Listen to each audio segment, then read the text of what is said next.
Hey everybody, so today we're talking about the end of Goblet of Fire.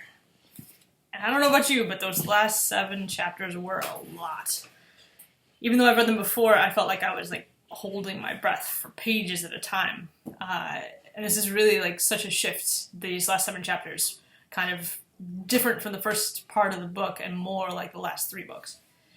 As usual, I can't talk about everything, so I want to touch on a few different things. The first is just this little nerdy detail that I noticed that kind of pointed me to something that's interesting structurally. So the last chapter that we read for last week included the pensive. And we're going to see a lot more of the pensive in book 6, but I'm interested in why it's introduced in this book. Is this just kind of a Death Eater info dump? Is it a more engaging way of showing the reader the past rather than relying on 10 or 20 pages of explanation and exposition the way that we saw in the Shrieking Shack in book 3? I think that's one function for sure, but I was also thinking about the word itself, pensive. There's some obvious wordplay going on. It's a sieve for Dumbledore's memories, and of course pensive means thoughtful. But when I was looking for something in Harry Potter and Beyond, I came across the surname of the children in the Narnia books, which is Pevensie, and I immediately recognized that as an anagram for pensive. So I initially thought this might be a coincidence, or maybe a bit of a stretch, until we got into the maze, and the Sphinx gave Harry a riddle that he has to solve exactly the same way that British cryptic-style crosswords are solved. So in American crosswords, we have clues that are based on definitions and synonyms, but in cryptic crosswords that are in British newspapers, each chunk of the word has its own little clue that needs solving, often with wordplay, and then you piece each part together to fit a final part of the clue that describes the whole thing, which is exactly like the Sphinx's riddle. So that made it really clear to me that Rowling is a cryptic crossword fan. And one of the super common tricks in cryptic crosswords is the anagram. You see anagrams every 3rd or 4th clue in a cryptic crossword. So I'm now quite confident that the pensive Pevensie anagram is actually intentional. It will not surprise you to hear that the internet had already figured this out. I'm 20 years late to this party. And the internet had made the connection between the wardrobe as a portal to Narnia and the pensive as a portal into memories from the past. And I think that pensive Pevensie portal connection gives us a clue as to why we see the pensive now, in a book in which portals in the form of portkeys are so critical. And this realization pointed me to a structural pattern, which is the 4 cups or bowls in the book. There's the Quidditch World Cup, the Goblet of Fire, the pensive, and the Triwizard Cup. The first cup is largely metaphorical. The physical object that is the Quidditch World Cup is a lot less important than the event of the World Cup, and what happens at this event is notable. So the characters arrive via portkey with Cedric, and return home without Cedric, and really shaken by the Death Eaters and the appearance of Voldemort's Dark Mark, made with Harry's stolen wand.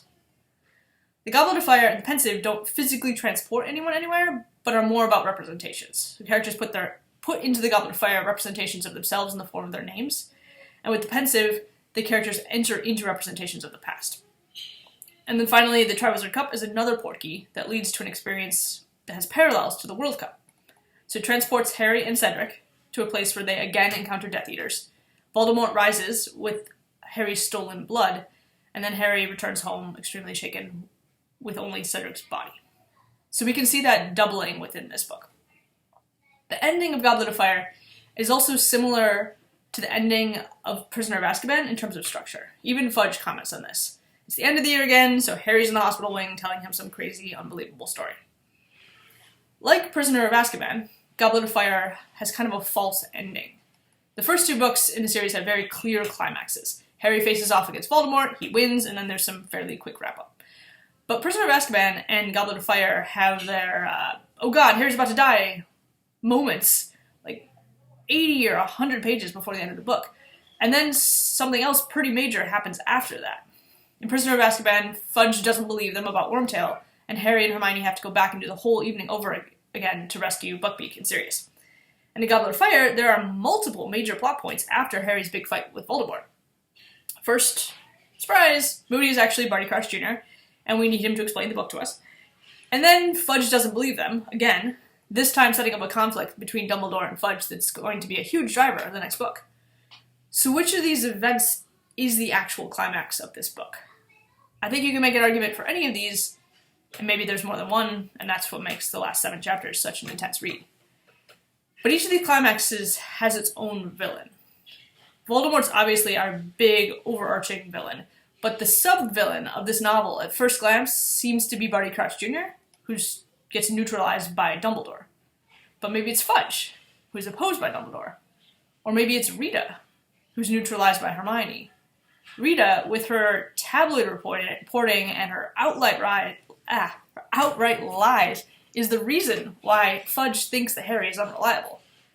And this may not be the only reason that Fudge reacts as he does, but it's certainly a piece of it, and his reaction, or lack of reaction, has major implications for what happens in the rest of the series. So I think that we have several villains to choose from here, and a lot more villains to come. But I want to talk a little bit more about Cornelius Fudge. As you probably already know, the Harry Potter series is partly an allegory for World War II. And Fudge is the Neville Chamberlain figure in this allegory. If you're not up on your World War II history, Neville Chamberlain was the British Prime Minister right before Winston Churchill. And he's basically known as the Prime Minister who appeased Hitler. What Dumbledore says to Fudge, he says, "Fail to act, and history will remember you as the man who stepped aside and allowed Voldemort a second chance to destroy the world we've tried to rebuild." That's pretty much how history sees Neville Chamberlain. Why did he opt for a policy of appeasing Hitler? That's complicated, and I'm not a historian. But to highlight a couple of parallels to Fudge, before World War II, there was a segment of aristocratic British society that found Nazism really appealing, which influenced the government's response. And Fudge's reaction when Harry mentions Lucius Malfoy being at the graveyard is kind of a nod to this. But Chamberlain's main motivation seems to have been wanting to avoid another world war. It hadn't been that long since they had had a world war. And I think we also see echoes of this in Fudge. But there's a real difference, though, in Chamberlain's response to the rise of Hitler and Fudge's response to the rise of Voldemort.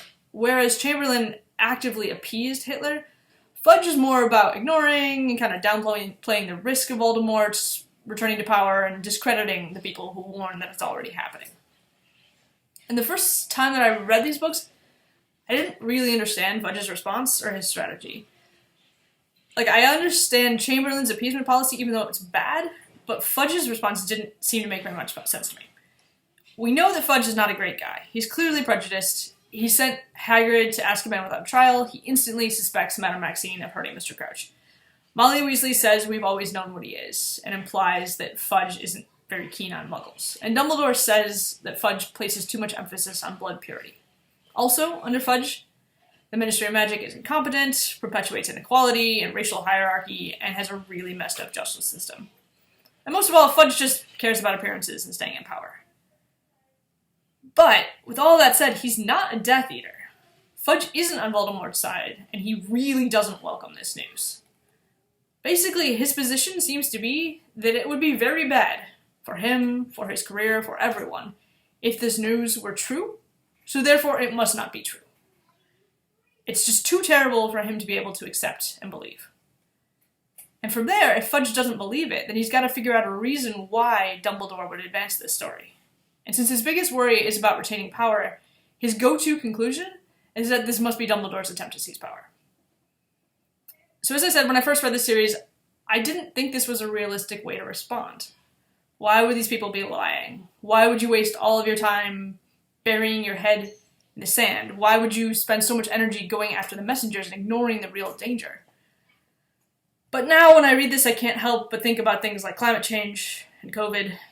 I think about how some politicians downplay the danger, refuse to act, demonize or dismiss or discredit people who want to act, and instead of seeing the real and urgent threat, instead see the people who are articulating it and warning against it as being the threat to power. And this response, the single-minded focus on retaining power, also leads this kind of politician to be manipulated by the groups actually causing the threat, whether it's oil companies and their lobbyists or Death Eaters infiltrating the ministry. And it wastes valuable time. So Fudge, in the last chapters of Goblet of Fire, is basically our world leaders in about January or February 2020.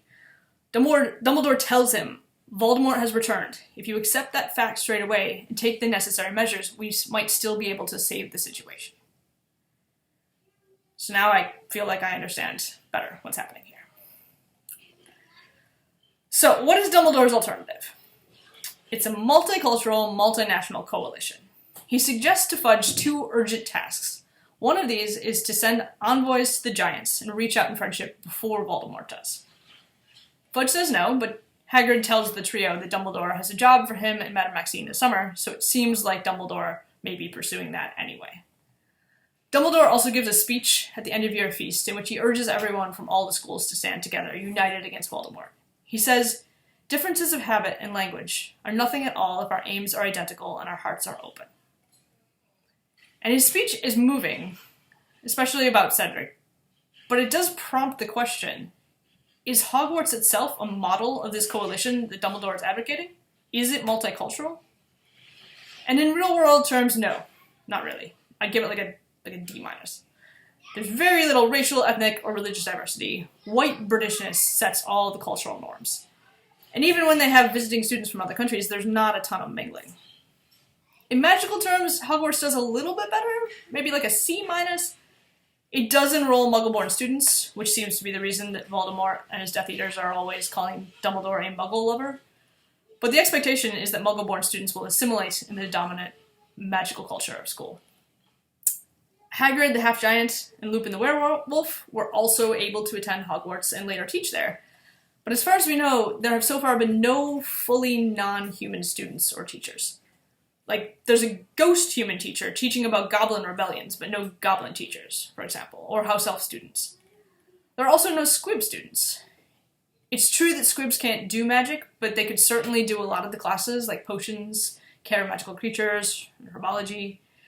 There's room for other subjects also that relate to magical society, but don't require students to have magical powers. And this would enable squibs to stay part of magical society in a way that they currently really can't.